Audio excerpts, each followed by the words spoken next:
In the realm of true crime, there are cases that cast ominous shadows over our collective consciousness. These are the mysterious, disturbing crimes where the identities of perpetrators are hidden, concealed, even through the relentless passage of time. These are the cases where the perpetrator remains unknown and justice remains unserved. Welcome to Perpetrator Unknown, the podcast that dives deep into the abyss of these bone-chilling narratives and unsolved crimes. We are here to illuminate the darkness, to unearth answers to the mysteries that have confounded investigators, fractured families, and left communities haunted for years. I'm your host, L.A. Join me as we journey into the heart of these mysteries. Together, we'll review the facts of the case, piece together evidence, analyze the crimes, and explore the lives forever altered by the events we'll uncover. In this inaugural series, we delve into a year that started with promise, but descended into darkness. Beneath South Florida's sunny exterior and facade of tranquility, a sinister underbelly emerged, spawning a sequence of events that continue to elude comprehension. In Season 1, we're digging deep into a collection of odious crimes that remain unsolved to this day. Although no one can definitively state that these events are connected, there are eerie similarities, including that each one originated in 2007 at the upscale town center mall in Boca Raton, Florida. If you haven't yet delved into episodes 1 or 2, I strongly urge you to take that detour first. In those episodes, we embarked on our exploration of the Town Center Mall murders. In today's episode, we'll further dig into the heinous crimes that began at Town Center and unveil the harrowing experience of yet another mother and her young child ensnared in an unimaginably frightening situation. As we immerse ourselves in the intricate tapestry of details, remember that behind every unresolved case lies a victim and a family waiting for justice. So fasten your seatbelts as we set forth on a voyage into the shadows. This is Perpetrator Unknown. On August 7th, 2007, just 4 months before the tragic fate that awaited Nancy and Joey Bochicchio, a 30-year-old woman who would come to be known as Jane Doe entered Boca Raton's Town Center Mall. Accompanied by her toddler son, she felt a sense of satisfaction having secured a prime parking spot, conveniently located 3 spaces in on the first floor of the Nordstrom parking structure, next to a shiny, brand new silver Suburban. That Tuesday, as Jane navigated the posh mall, she was seeking a change of pace and respite from the sweltering South Florida summer. As Jane and her child briefly escaped the heat and chaos of the outside world, they immersed themselves in the upscale offerings of the mall oasis. Little did she realize that the tranquility of that moment was merely the calm before the storm. In that moment, they were edging towards a vortex of events that would soon take a dark turn with her at its center, shattering her peace and thrusting her into a harrowing ordeal.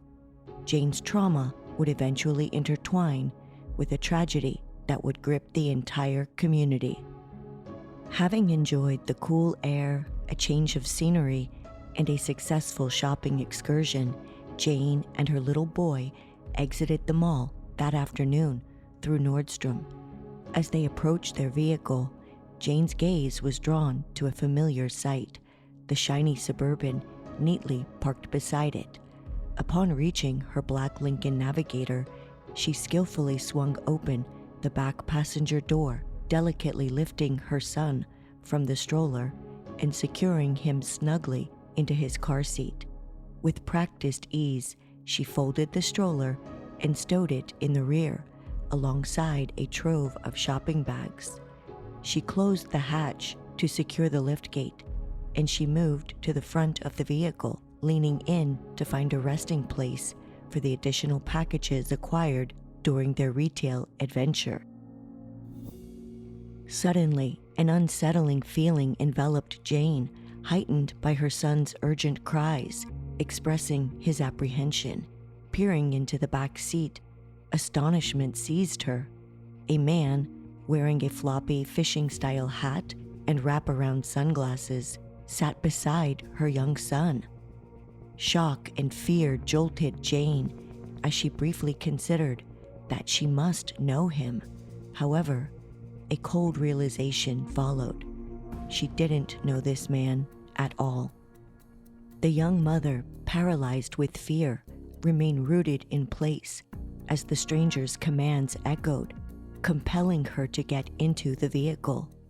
The weight of his words intensified with each insistence, and it was only on the second demand that she noticed the gun pointed at her toddler's innocent head. Overwhelmed by fear, she complied and entered the SUV, pleading with him to take whatever he wanted, her desperation evident as she sought to shield them from harm. The man reassured her, vowing he would not harm her. Her handbag rested on the front seat. Catching the assailant's attention, he inquired about a checkbook, and she reluctantly handed over her purse. As he sifted through her wallet, disappointment registered on his face upon finding a mere $12. Inquiring about more funds, she responded with a desperate negative. His focus then turned to the gift cards and her credit card balance. Discovering she was at her limit visibly annoyed him. He instructed her to drive to a bank as he leaned forward to retrieve her phone from the cup holder. As Jane anxiously maneuvered through the mall's winding roads, each turn seemed to elongate the suspense, the air thick with unspoken dread. She followed his orders, steering toward the nearby Wachovia Bank, but her hopes were dashed when she discovered that there was no drive-through ATM there. After a brief deliberation, the man instructed her to head to the Bank of America, located on the opposite side of the mall. Without hesitation, she obeyed, resolute in her determination to safeguard her son at any cost. As Jane drove up to the Bank of America's ATM, the man commanded her to confirm her account balance before compelling her to make withdrawals. Compliantly, she checked her balance and then withdrew $200, surrendered it to the man, and repeated the process twice more. All the while, she observed him rummaging through a conspicuous plastic bag he carried, a bag bearing the insignia of a shoe store named Traffic.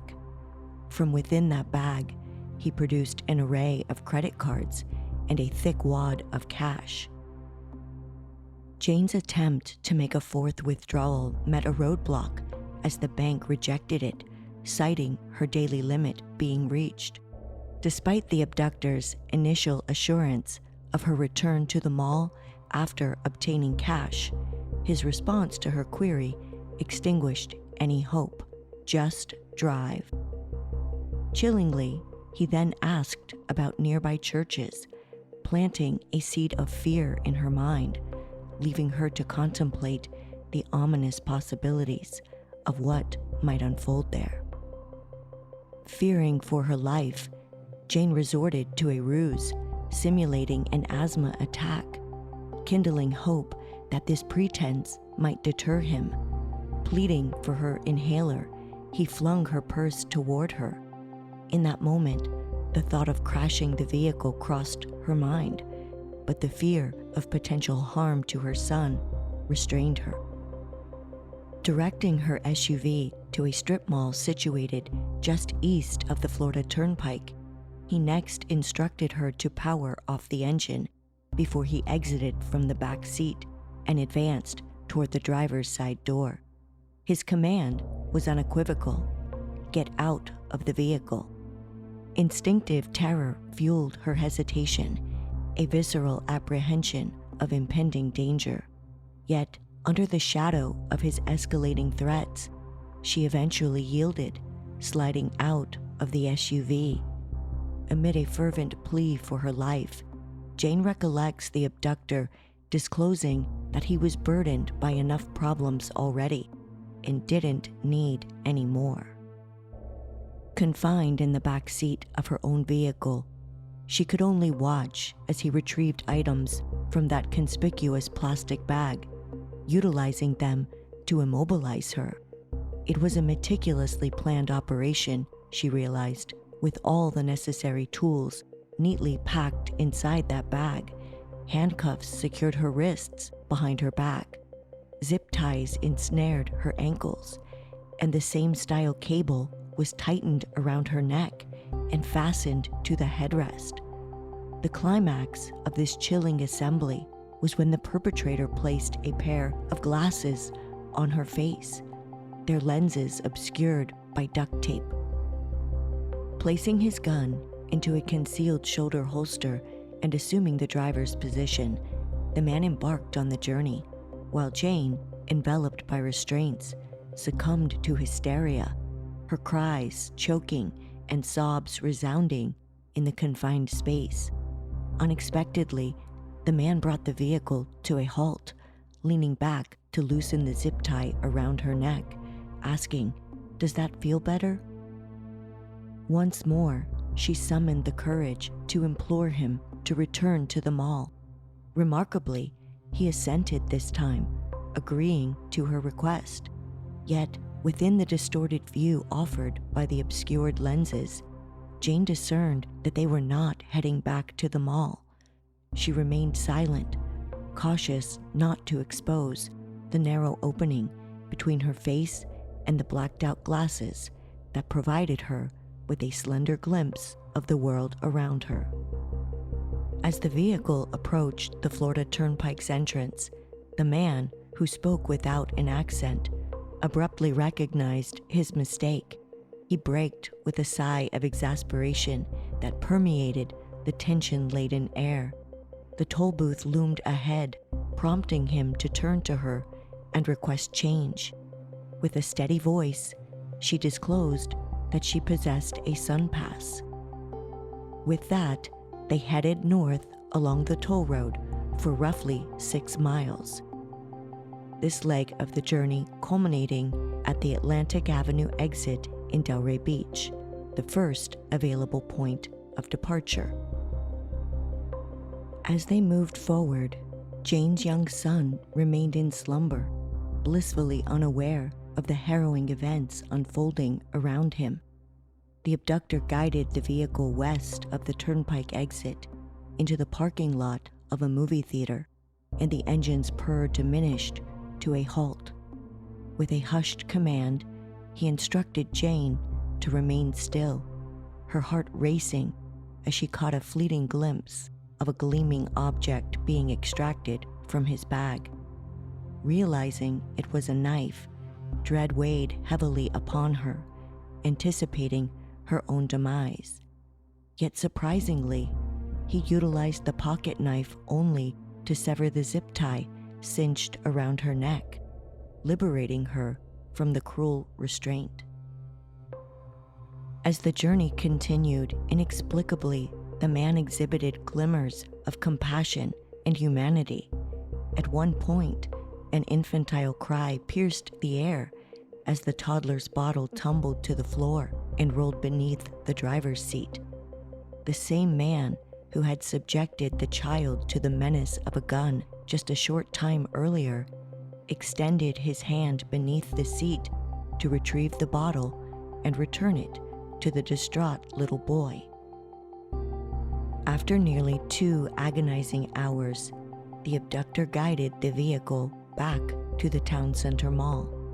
As it came to a near stop in the parking lot, Jane couldn't help but notice a significant exchange between her captor and another man in a new silver Suburban. Strangely, this vehicle bore a striking resemblance to the one she had parked next to upon arriving at the mall.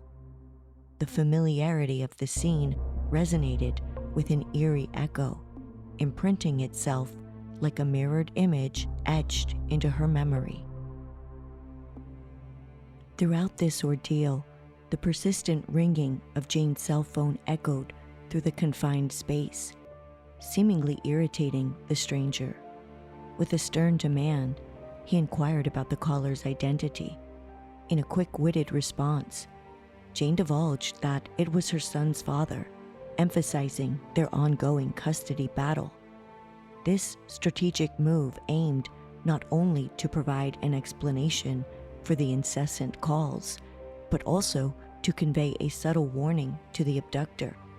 People would actively search for her if she didn't return.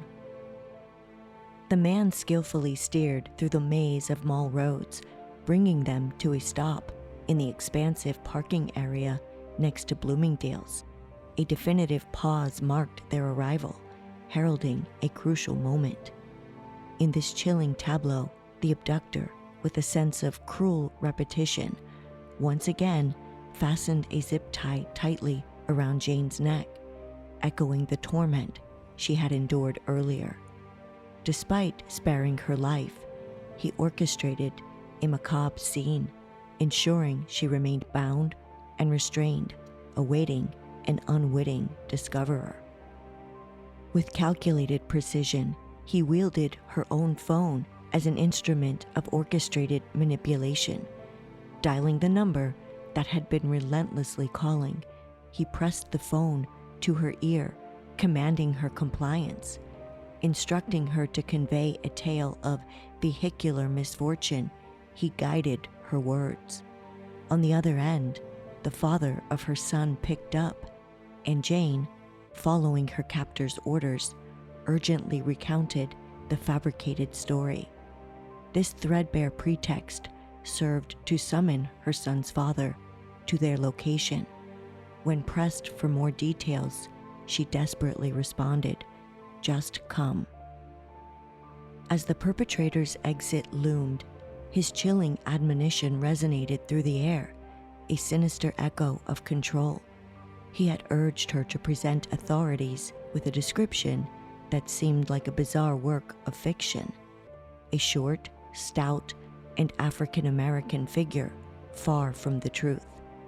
A palpable threat hung there, a warning of dire consequences if she dared to defy his instructions and reveal the reality.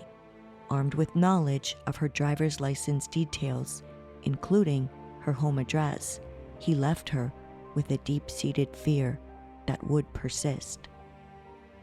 With a final flourish of calculated cruelty, he replaced the obsidian shroud of the sunglasses with a contrasting pair of goggles. These were oddly blacked out, with sponges inside, their ethereal white rims contrasting sharply with the obscurity they represented. Strangely, he then uttered, "Your son was very good," leaving Jane understandably puzzled. In a later interview, she would reflect, "He changed to kind of a nicer guy in a way. It sounds kind of weird, but a different person almost."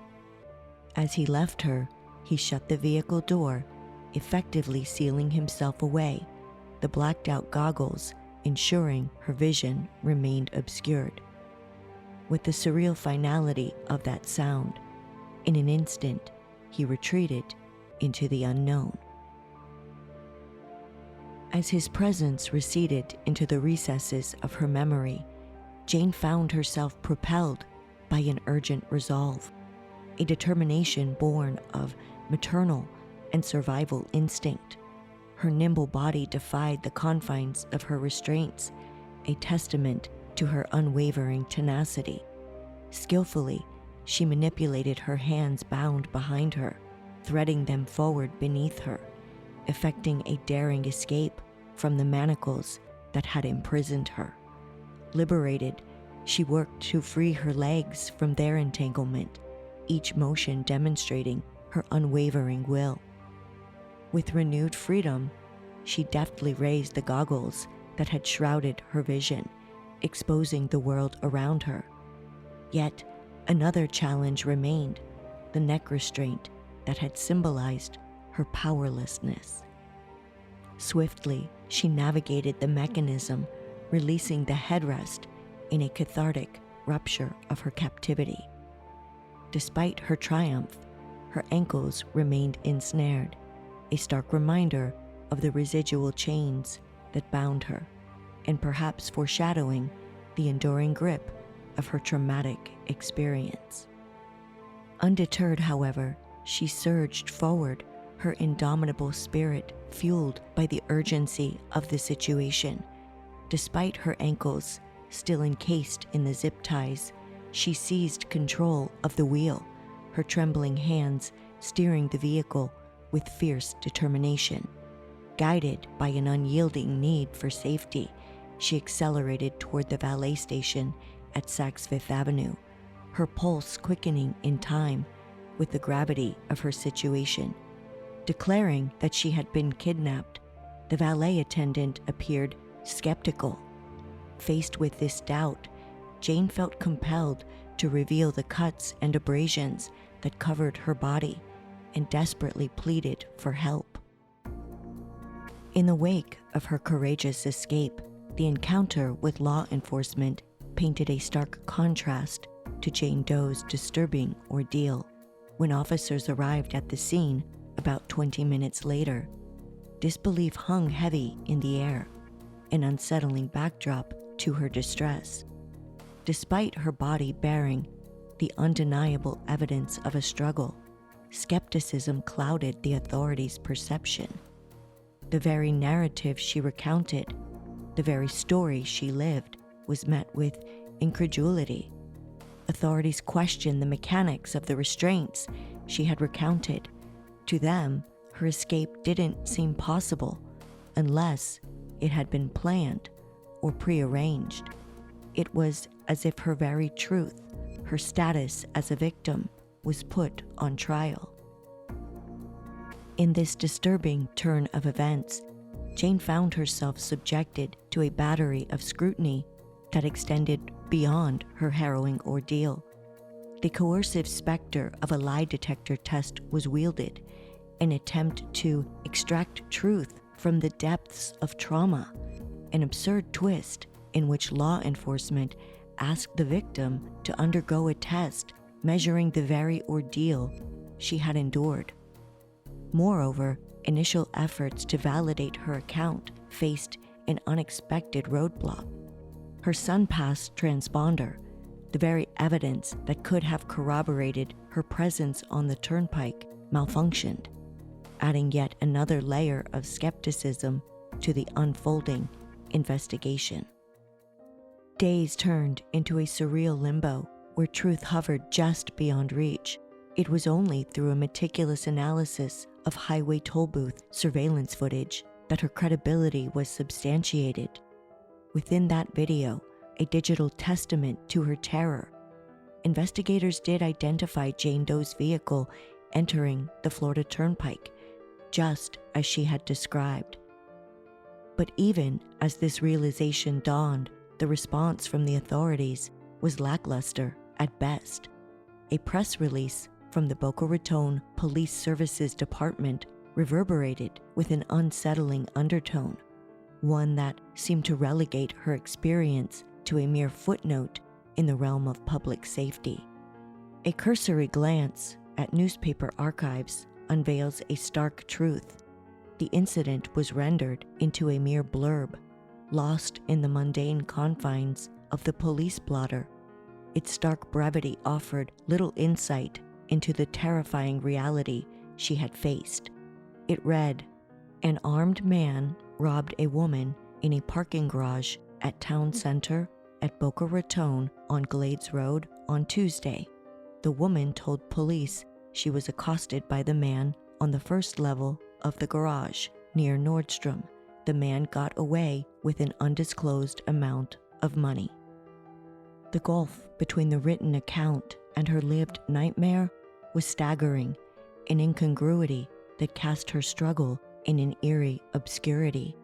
The narrative was devoid of the torment she had undergone, the gun's malevolent proximity, to her child's head, the restraining bonds that bound her spirit. With such stark omission, the world remained blissfully unaware of the horrors that had unfolded, a reality that hushed the alarm bells and kept the community in an oblivious state of ignorance. Had skeptical authorities missed an opportunity to stop an escalating serial predator? As parallels and links are soon established between the cases, alarm bells sound, raising concerns of a possible serial killer targeting them all. That's next time on Perpetrator Unknown. As we delve deep into the perplexing town center mall cases, we are left with more questions than answers. The mysteries that surround these crimes continue to persist nearly 17 years later, but the search for answers continues, and the quest for justice remains relentless. I'm your host, LA. Stories like this one remind us of the enduring human spirit and the resilience of survivors. Jane Doe lived through an intensely traumatic ordeal with her toddler son. Although her physical life was spared, there's no denying that the trajectory of her existence was irreversibly altered. Imagine living with the daily fear that the killer who had spared your life might be coming back to take it. Jane Doe lived, but she lost the life she had. It's been more than 16 years. It's time for answers. And that's why I'm here. I'm using my voice on behalf of these victims and their families as we seek the truth. So, if you have any information related to Jane Doe's case or the Nancy and Joey Bochicchio case, please contact the Boca Raton Police Department Detective Bureau at 561-338-1264. Or, if you have information related to Randy Gorenberg's case, please contact Detective William Springer of the Palm Beach County Sheriff's Office at 561-315-4188. If you have information about any of these cases but would like to remain anonymous, you may call Palm Beach County Crime Stoppers at 1-800-458-TIPS.